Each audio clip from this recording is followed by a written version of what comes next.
au démarrage de ce point de presse. Je pense que le camarade Thierno a déjà précisé, Ngom traduira très certainement en wolof, étant plus situé que moi dans ce domaine. Nos institutions. J'axerai mon intervention sur 3 points fondamentalement. Et choquante.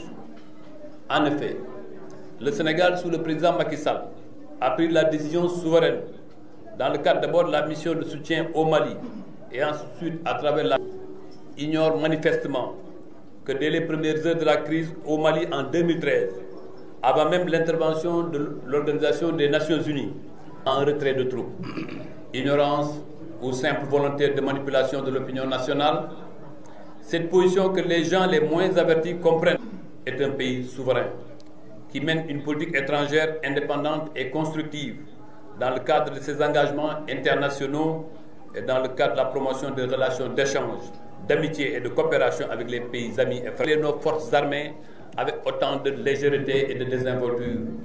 Trop, c'est trop. Au demeurant, 2024, comme aux dernières législatives, ce sont les Sénégalais, en toute transparence et en toute liberté, qui vont élire le président de la République. Aucune fanfaronnade, aucune convention internationale ou d'accord communautaire est la preuve d'une méconnaissance manifeste du contexte de notre pays et une attaque inacceptable contre la fierté de nos parents maliens. Se heurtera heureusement au sens de discernement et à la hauteur d'esprit de nos autorités qui ont su étouffer dans l'œuvre ces tentatives aussi pernicieuses que dangereuses. Devant toute la nation, le travail immense de pacification réalisé par les autorités politiques et l'armée nationale en Casamance. En témoignent les derniers accords de paix à Bissau. L'intérieur est affiché de connaître le même sort que Tartuffe.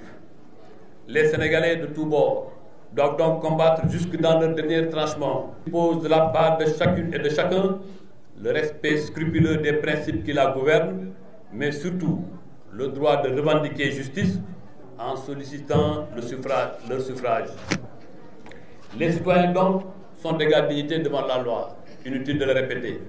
Sa petite fille ne peut s'inscrire dans cette optique et développer des stratégies de camouflage et de victimisation pour espérer se soustraire à la justice, en l'occurrence l'ancien directeur et camarade, l'ancien directeur général du COUD, soit aujourd'hui dans les liens de la détention.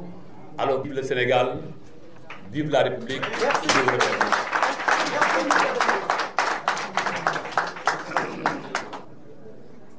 Daanaka Thierno tontu na ci benn wàllu mooy lu tax tey ñu teew seen kanam ñi teew seen kanam muy Sénégal am ñëpp am liberté kàddu mënuñu seetaan nag ñu toujours ñuy wax ñun ñu noppi kenn waxul dara tey nag mbir mi dafay bëgg a ëpp.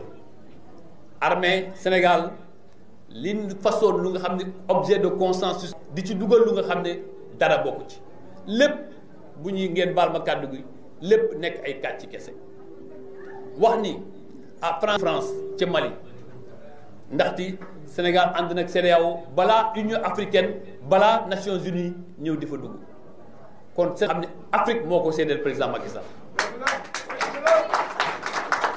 bëgg a jaxase xel yi moom xam na ni gaa France nu mu nekkee une république souveraine amul benn réew tey buy tey Afrique bu ngeen xoolee même ci guerre Ukraine ak Russie rôle bi ci Afrique joué Afrique mosu koo joué loolu nag da ngi leen di remplacer et Sénégal mosul jógee ca Mali parce que tant que Mali amul jàmm Sénégal du am jàmm waaye loolu yëpp élection député élection locale jeex na waxatuñu élection locale parce que moom ci élection la dund élection législative jeex na waxatuñu élection législative.